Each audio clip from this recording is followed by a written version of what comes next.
मर्यादेच्या बाहेर horse trading होणं हे लोकशाहीला घातक असतं. त्यावेळेला जर बाबा आपण सार्वत्रिक एकमत जर करू शकलो तर सगळ्यांचं एकमत करणं एवढं सोपं आहे असेल. पण झालं तर कोल्हापूरच्या दृष्टीनं आणि संस्थांच्या दृष्टीनं सहकार्याच्या दृष्टीनं चांगलं होईल असं मला वाटतं. तसं माझी भूमिका वेगळ्या कारणासाठी त्या दिशेनं आहे. म्हणून मला काही लोक भेटायला येतात, भावना व्यक्त करतात. आम्ही जनस्वराज्य शक्ती आणि भारतीय जनता पक्ष आम्ही राज्याच्या राजकारणात एकत्र काम करतो आणि आज भारतीय जनता पक्ष आणि आम्ही दोघांनी मिळून आमचे विचाराचे ठराव एकत्र दाखल करायचं नियोजन त्या ठिकाणी केलं होतं.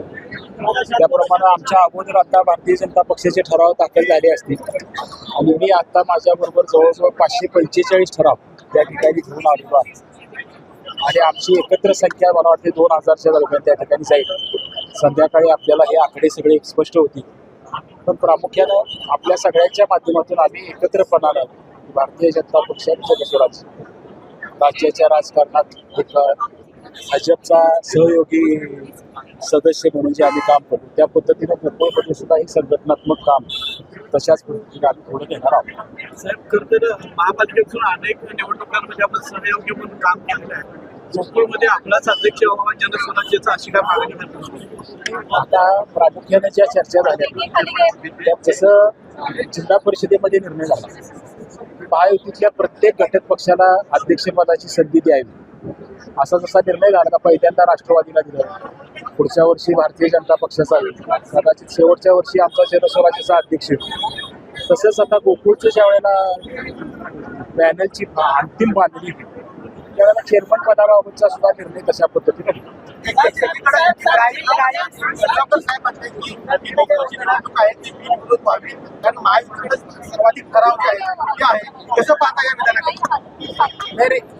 यड्रावकर साहेब हे महायुतीचे घटक आहेतच ना.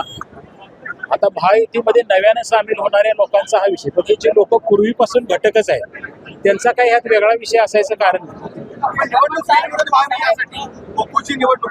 ही चर्चा बिनविरोधची आज एवढ्या लवकर होईल असं नाही.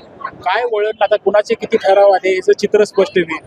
अजून काही संस्था कोर्टामध्ये आहे त्याचा निर्णय होईल आणि मग एकत्र बैठकीमध्ये आपल्याला हे कसं करणं शक्य आहे. त्यामुळे गडबडीनं आज काही निवडणुका बिनविरोधीची चर्चा आज होऊ शकते.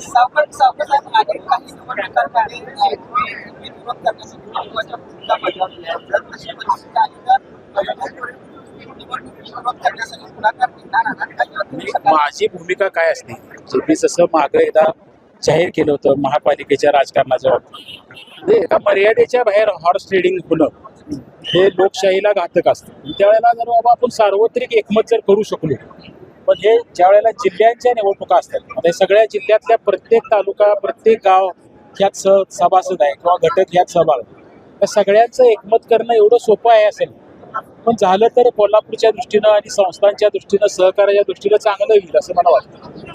काही संचालक मंडळाने आपली भेट घेतली होती आणि त्यामध्ये या निवडणुका बिनविरोध व्हाव्यात यासाठी आपण पुढाकार घ्यावा असं देखील सांगितलं. चर्चा सुरू आहे. मला काय सांगतं, माझी भूमिका या विषयाला कायमपणे म्हणजे गोकुळ असं नाही, जसं विधान परिषदमध्ये मी काही भूमिका मांडायचा प्रयत्न केला होता आणि त्याला यश आलं होतं, तसं माझी भूमिका वेगळ्या कारणासाठी त्या दिशेनं आहे. म्हणून मला काही लोक भेटायला येतात, भावना व्यक्त करतात. पण कायम मला सगळ्यांच्या भावना जपता येतील किंवा सर्वांचं एकमत करता येईल आज सांगू शकत नाही.